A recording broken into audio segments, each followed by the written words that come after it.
নমস্কার বন্ধুরা, সকলকে স্বাগত জানাচ্ছে কাম্মাস কিচেনের তরফ থেকে। আজকে নিয়ে এসেছি আপনাদের সামনে আরও একটা নতুন রেসিপি। আজকে বানিয়ে দেখাবো এঁচোড় চিংড়ি। তার জন্য প্রথমে আমি এঁচোড়টাকে কেটে নিচ্ছি।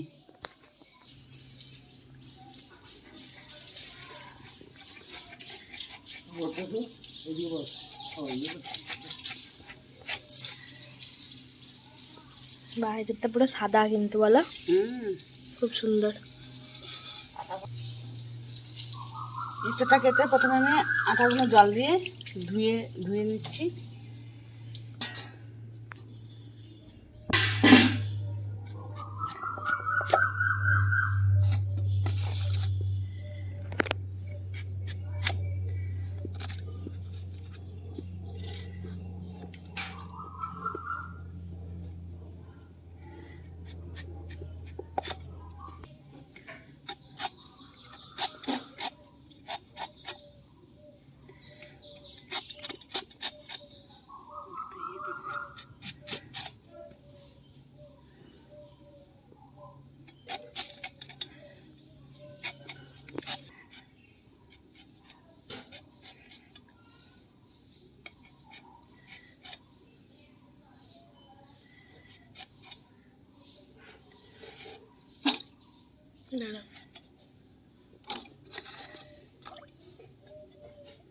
আমি এঁচোড়টা একটু বড় বড় করে কেটে নিচ্ছি।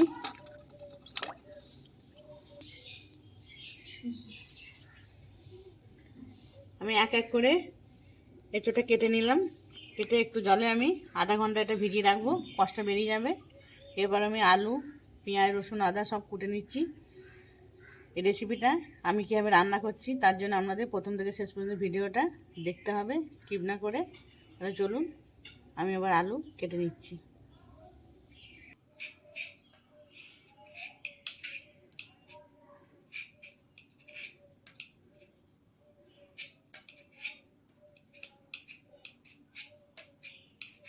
চলুন তাহলে এক এক করে আলুটা কেটে নেওয়া যাক।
আমি এঁচোড়টা কুকারে একটু সেদ্ধ করে নিচ্ছি। তার জন্য জলের মধ্যে দিয়ে দিচ্ছি একটু সরিষার তেল, তাহলে কুকারে গায়ে আটা লাগবে না। দিয়ে দিচ্ছি একটু লবণ। যখন সেদ্ধ করবেন কোনো পাত্রে তেল দিয়ে দেবেন, তাহলে আটাটা পুরো কোথাও লাগবে না।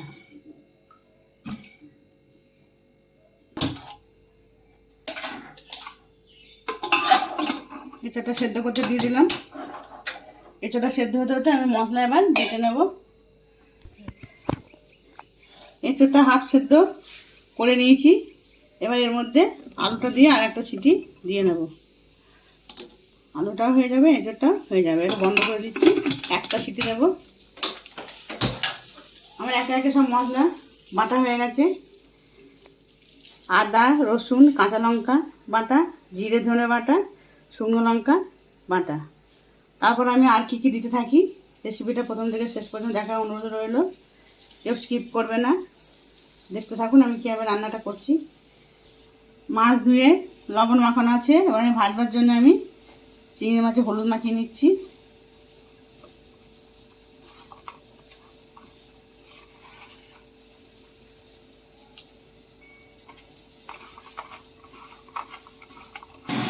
মাছ ভাজার জন্য কড়াইতে সর্ষের তেল,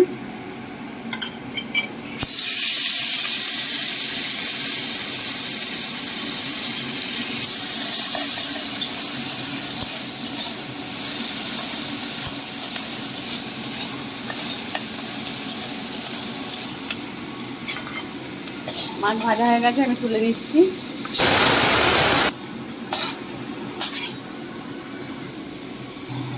রান্নাটা শুরু করে দিচ্ছি। দিয়ে দিচ্ছি কড়াইতে সর্ষের তেল।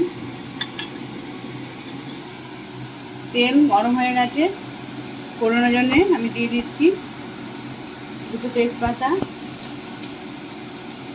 গোটা জিরে, গোটা গরম মশলা, ছোটো এলাচ, দারচিনি, লবঙ্গ। এটা একটু মিষ্টি গন্ধ আসা পর্যন্ত আমি ভেজে নেব। দিয়ে দিচ্ছি কুচি রাখা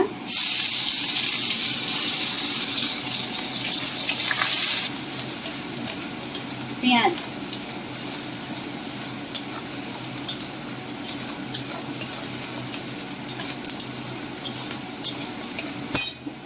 পেঁয়াজটা সুন্দর করে ভাজা হয়ে গেছে। এবার একে একে আমি দিয়ে দেবো বাটা মশলা। প্রথমে দেবো আদা, রসুন, কাঁচা লঙ্কা বাটা,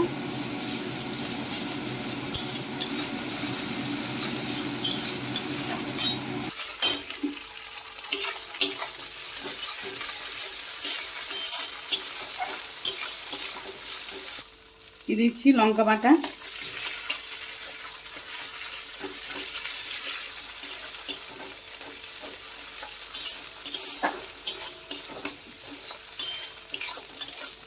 জিরে আর ধনে বাটা।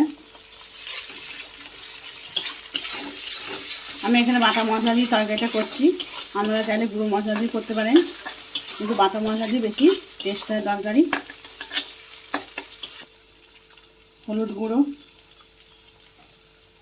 দিয়ে দিচ্ছি, কুচি রাখা টমেটো দিয়ে দিচ্ছি, পরিমাণ মতো লবণ দিয়ে দিচ্ছি, মশলার বাটি ধোয়া একটু জল। এবার আমি একটু ভালো করে এটা কষিয়ে নেব।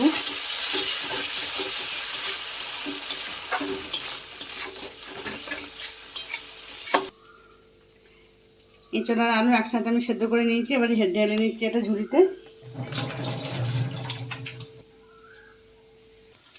দিয়ে দিচ্ছি একটু মিষ্টি, তরকারি স্বাদ আনার জন্য। মশলাটা ভালো করে কষানো হয়ে গেছে, দেখুন তেল ছেড়ে দিয়েছে। এবার আমি দিয়ে দেবো সেদ্ধ করা এঁচড় আর আলু।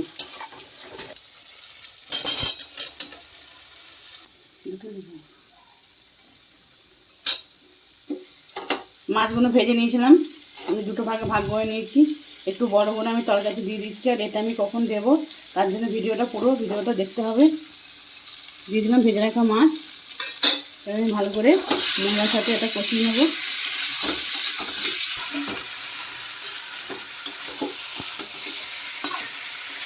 আমাকে দাম দিচ্ছি না, কালারটা সুন্দর এসছে। আর একটু কালার আনার জন্য আমি দিয়ে দেবো এর মধ্যে কাশ্মীরি একটু লঙ্কা গুঁড়ো। এটা আমরা চাইলে দিতে পারেন, আমি কালার আনার জন্য এটা দেবো। দিয়ে দিচ্ছি কাশ্মীরি লঙ্কা গুঁড়ো সামান্য রং আনার জন্য।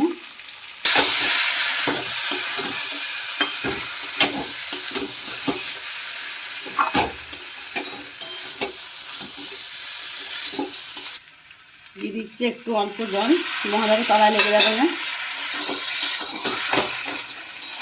মশলা ভালো করে কষা আছে, সেই জন্য বেশিক্ষণ একটু নাড়বো না, অল্প একটু নেড়েই জল দিয়ে দেবো।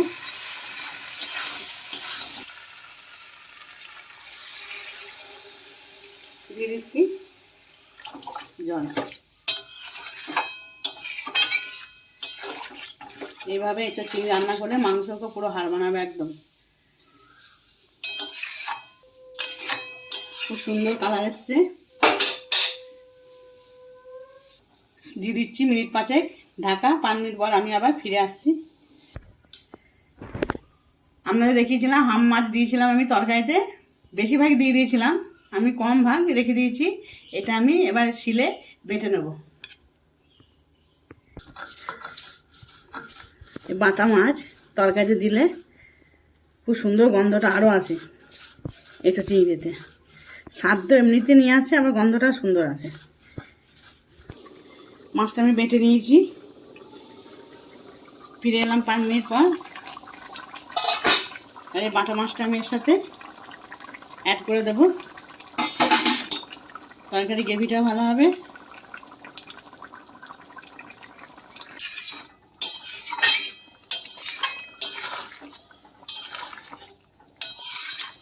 ও দারুণ হয়েছে, গন্ধটা সুন্দর আসছে। আর একটু রেখে দেবো, 2 মিনিট পর ফিরে আসছি। ফিরে এলাম 2 মিনিট পর। দেখুন কেমন কালারটা এসছে, তরকারি পুরো রেডি হয়ে গেছে আমার এঁচোড় চিংড়ি রেসিপিটা। যদি কারো ভালো লেগে থাকে লাইক কমেন্ট শেয়ার অবশ্যই করবেন, চ্যানেলটিকে সাবস্ক্রাইব করে দেবেন, আমার পাশে থাকবেন। তাহলে চলুন আমি রান্নাটা ঢেলে নিচ্ছি।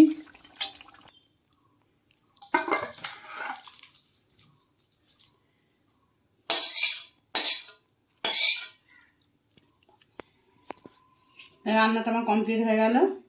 আজকে আমি এ পর্যন্তই শেষ করে দিচ্ছি। আবার দেখা হচ্ছে অন্য দিন অন্য আর একটা রেসিপি নিয়ে।